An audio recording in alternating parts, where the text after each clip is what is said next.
I don't want to talk about dementia because I hate the word.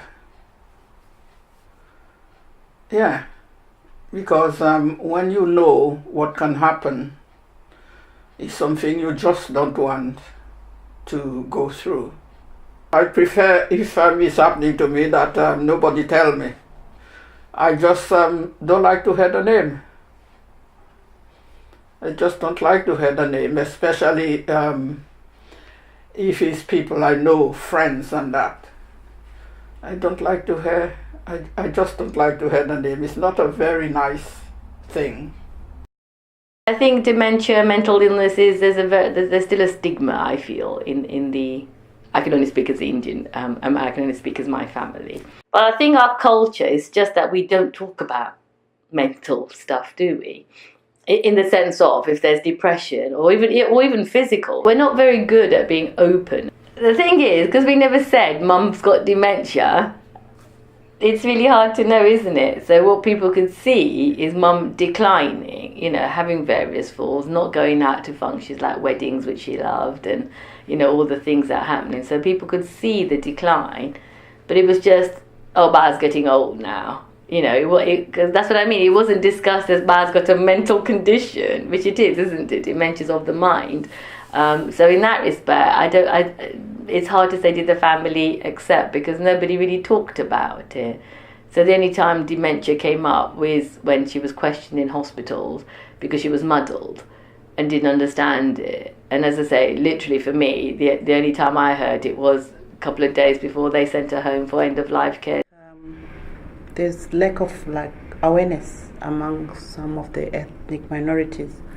I can give, for example, I didn't know anything about dementia until I came to the UK and been working in the care industry. And when my grandmother, from now my understanding now, it's dementia. But then my family would think my grandma is crazy. Yeah. Or that she's done, some people say even bad things, or maybe it's witchcraft and all sorts of things. But then coming here and understanding what dementia is, I now know that she's suffering from dementia because she forgets, and sometimes they say she's hallucinating, but sometimes the memory is okay, and then she's normal, and we can have proper conversations. And then when you look at some communities, it's happening in the ethnic minorities that they have people who are like that, but they don't associate or have the awareness that is dementia. I remember my dad used to tell me my grandfather had memory loss because he was quite dedicated anyway. So in his later years, I saw a trace. And unfortunately, I'm seeing some trace in myself. I keep forgetting stuff. I'm like, oh no, let me keep going to school and educate myself so that I can make my memory. It's funny, but it's the truth. So just to sort of keep my memory activated all the time, I was thinking education is the best way and keeping myself busy because I'm aware. So the stigma of thinking my grandfather had a bit of, dementia and my dad a bit of the trace is a bit threatening to me. Sometimes I do feel a bit funny. So I was talking to my friends, I was like, I'm going to do an advanced care plan for myself. Oh yes, because I'm aware of it.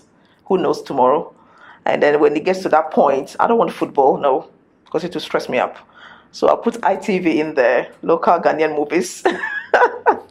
I think knowing this makes life quite a bit easy and educates, our community that don't take it for granted. It's a reality. When it hits you, then you do have what it takes for you to be looked after properly. Yeah.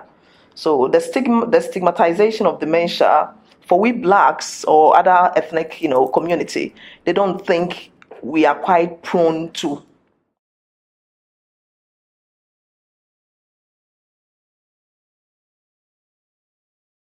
Well, all sorts of things can happen. I mean, one time they can be an adult, the next time they can be like a child or somebody who is crazy. All these kind of things. It's not very nice at all. I went for the test with him, took him there for the test, and we was told what happened, but we never went back to the doctor. It was okay, but my husband was a very quiet person, somebody who didn't talk very much.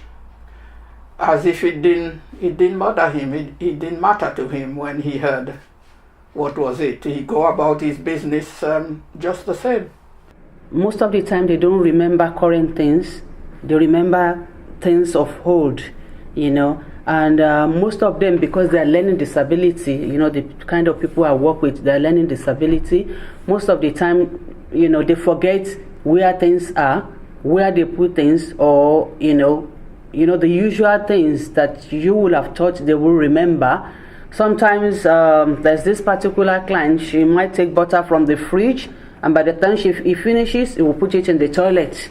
So as a nurse, I could see the symptoms obviously beforehand, and when I visited, as I say, 12, 18 months, I could see that developing even before, because of her falls, because of the way her behaviour changes, her attitude changes.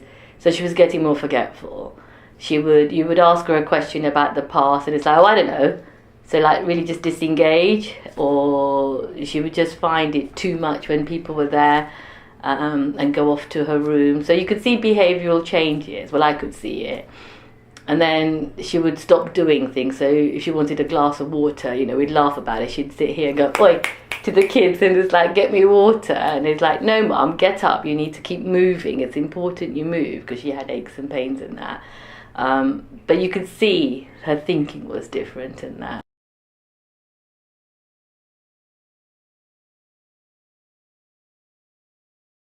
In most cases, most of them don't even understand what they are trying to, to derive from this questionnaire. If the questionnaires are targeted to the elderly ethnic minorities who already have dementia, it's difficult for them to come to a diagnosis, because normally when they're at that stage, they forget the language, and since their memory goes back, maybe they goes back to Africa or the Caribbean where they came from. So then by bringing you whatever you're bringing, the questionnaires, to them is something foreign that they will not even understand. So maybe if the questionnaires are done like in the earlier stage, they might get a better response, or they might have a better understanding compared to when they're all, when they actually have dementia.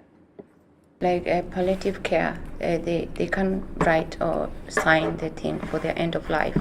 So it's the same thing, like the questionnaire, and they don't have the capacity to sign. So one time I was visiting her in hospital, there just happened to be somebody questioning her, and the question they were asking, like, do you know what date it is, where you are and the time, I felt wasn't relevant, because my mum doesn't know that anyway, or she worked with a Hindu calendar, so she can tell you, all the religious days and things like that, but she wouldn't know the English calendar. So actually I felt the questions probably weren't appropriate anyway.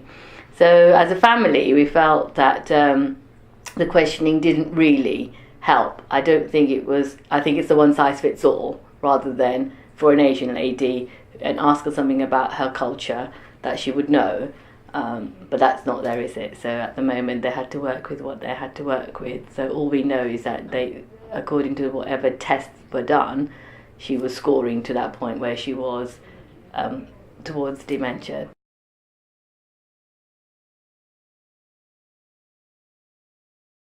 I'm aware of someone who's going through that stage, which has been diagnosed with dementia, but my community, they're not really having an understanding that it is dementia. They're saying it's a mental illness, she's gone crazy. So she just got a diagnosis from the GP, of which I would recommend, if there's more awareness, even from the younger generation of the ethnic minorities, that when they notice somebody in their family is going through that, they will understand and even take the person to the doctors to have them checked, rather than just keep them, and then the problem gets worse and worse. I don't think it's a taboo. I think it's something that's really happening, and we are trying not to think about it. So I think, so one of the difficulties, I think, is just what we were saying, or what I was saying earlier about definitions, okay, and language and literature that's out there. So there was no point me saying to my mum, for example, you've got dementia. There is no equivalent word I can use. So I think in talking to, probably not so much my mum, because I feel by then it was sort of too late, as in, she'd already had it, so wouldn't have understood it. But I think it's about focusing then on the symptoms. You're forgetting more because you probably get scared a bit more. So maybe it's you can't define the word dementia, Alzheimer, or whatever mental health, going back to culture and language. So maybe it's focusing on how they might present the manifestation of. It's that assumption, isn't it? My brother speaks English, your family speaks English, the doctor says your mum's got dementia. What does that mean? What am I meant to be doing with that information? So I think there is scope for probably more, not so much on the definition of type maybe, and therefore knowing, as I say, just how much time you've got, and therefore what to do, how to help them, the ways you can help them.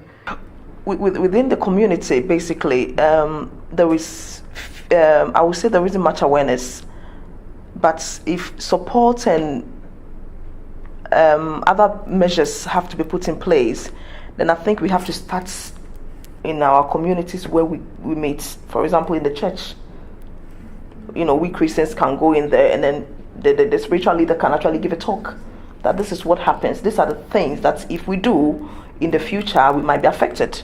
These are the signals, and these are what we can do to support our elderly who go through dementia. There is always room to improve. Just okay, we started, but we need to carry on and get to the ground level. In a community, I'm talking about the shops. I'm talking about the bus service. I'm talking about the even licensing department, Wickham District Council. They are involved now with dementia now. All the surgery in Wickham should be involved in that. I know they're aware of it, but they need to grassroots it. And that's the difficult, isn't it, to say there should be promotion. So it should be there in your surgeries, in your temples or whatever, faith groups you have, clubs and that. But if you don't read or speak the language, it doesn't matter what literature is out there, isn't it? People still need to read it, interpret it. So I think we've got to be careful of, even when we say there should be literatures, how are we going to portray that? How are we going to talk about it, even in a family, in our groups, or whether it's at faith groups, at temples, or people meeting? But I think it's really important that this day and age, there's no excuse not to go and learn about a disease, whatever it is, and not to be fearful of tapping in, I think, and talking about it. So I think it's that, isn't it? It starts with we need to just share.